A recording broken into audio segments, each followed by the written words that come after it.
Nearly 11,000 babies are born each day in the United States, but about 3,700 abortions will also occur. But when you consider that nearly 40% of all pregnancies in the United States are unplanned, this seems like such a small minority. After all, women deserve the right to control their own bodies. Crawling and walking. Pro-life and pro-choice is something I've struggled with for a long time. I mean, just because I always said growing up, that I was pro-choice, and then my nieces and nephew were born, and I was like, no, you know what, I think I might be pro-life. And just now I struggle back and forth with that, but I don't personally think I can make that decision unless I've been put in the position to say what I would do. And so I think a woman should have the right to choose what happens, and in situations with rape and things where, she didn't ask for it. So she shouldn't have to endure the agony of having this unwanted pregnancy. Abortion is known as the birth of a fetus before it has acquired a sufficient degree of perfection to enable it to perform vital functions. As the original Encyclopedia Britannica, written in 1768, states, it is the termination of a pregnancy. Nearly 30% of all pregnant women in the United States will obtain an abortion. First trimester abortions are those that occur up to 12 weeks after conception. More than 90% of all abortions are performed in the first trimester. At this point, the fetus is not yet viable, meaning that it cannot survive on its own. In addition, abortion in the first trimester is 7 to 10 times safer than childbirth. Ultimately, women are entitled to have control over their own pregnancies, and the politics should be kept out of this tough personal decision. Abortion has been well known, practiced, and debated since ancient times. In fact, the ancient Hebrews had laws against it and only permitted it when the mother's life was at serious risk. Pope Pius IV had outlawed abortion from the moment of conception. Before the 1800s, it was legal to have an abortion in the United States before the mother felt the first kick.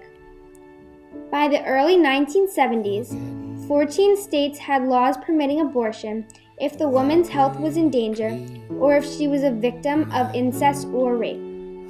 Then, in 1973, the landmark case of Roe v. Wade took place. This court case is a milestone in abortion politics. I was married, and 10 months after I was married, I had a baby girl. She was very ill, very jaundiced, and the doctor told me, the OBGYN who had delivered her, told me that if I ever had another child, I would die. 3 months later, I was pregnant again, and I was absolutely terrified. So I went back to him and I said, "Am I pregnant?" And he said, "Yes." And he said, "I told you not to get pregnant." And I said, "But you didn't tell me how not to." Norma McCorvey was the anonymous defendant in the court case Roe v. Wade. She was denied an abortion at age 21 because of Texas state law. Her case was brought to the Supreme Court in 1973, and the court declared that women throughout the United States should be allowed to have an abortion as long as the fetus is not yet viable.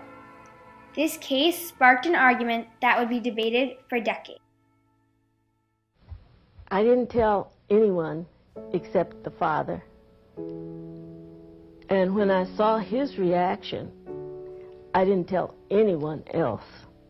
I just thought, well, this is my problem and I'll have to deal with it. And the only thing I could do was to get an abortion, because to have a baby without a husband just was not done. Although abortion is currently available across the country, it was not always so easy for women to find professionals who were willing to do such a procedure. When safe medical procedures were banned by law, women resorted to dangerous, sometimes deadly, illegal abortion. This was criminalized throughout the United States between the late 1800s and 1973. However, millions of women sought and obtained abortions anyway. As many as 5,000 women died annually due to illegal abortions in the mid-1900s. The day came, and they took me to a motel several miles from Boise. It was a dirty motel, and I was alone with this woman, and I remember what she looked like really well. She was dirty too. Having easily accessible abortion centers not only reduces the risk of death caused by abortions, but lessens the amount of women who will live with the pain of permanent injuries and disfigurement caused by unlicensed procedures. Polly Rothstein co-founded the Westchester Coalition for Legal Abortion in 1972 and ran it for 30 years. The organization's plan was to develop and institute a strategy to identify and educate women voters throughout the country about current reproductive rights issues. They published a yellow voting guide every October listing their endorsements in every race from county and higher.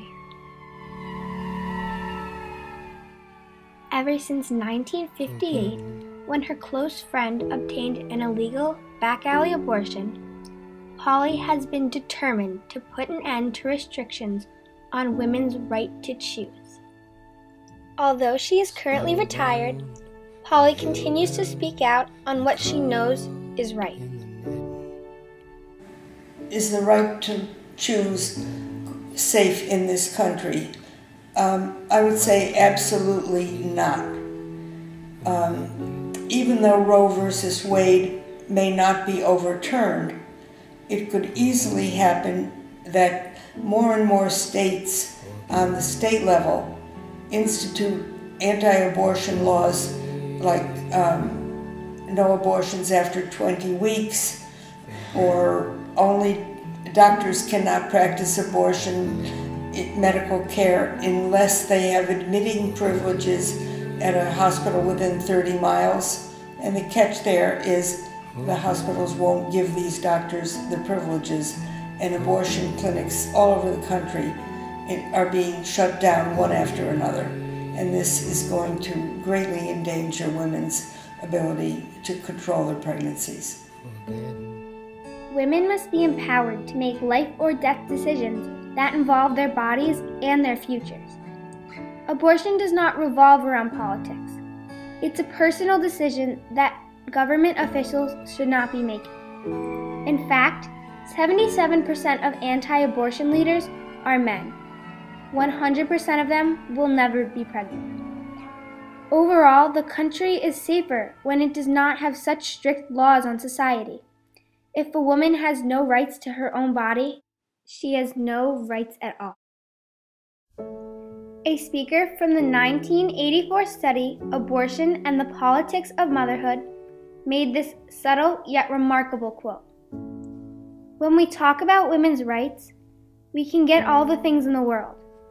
The right to vote, the right to attend school, and none of them means a thing if we don't own the flesh we stand in.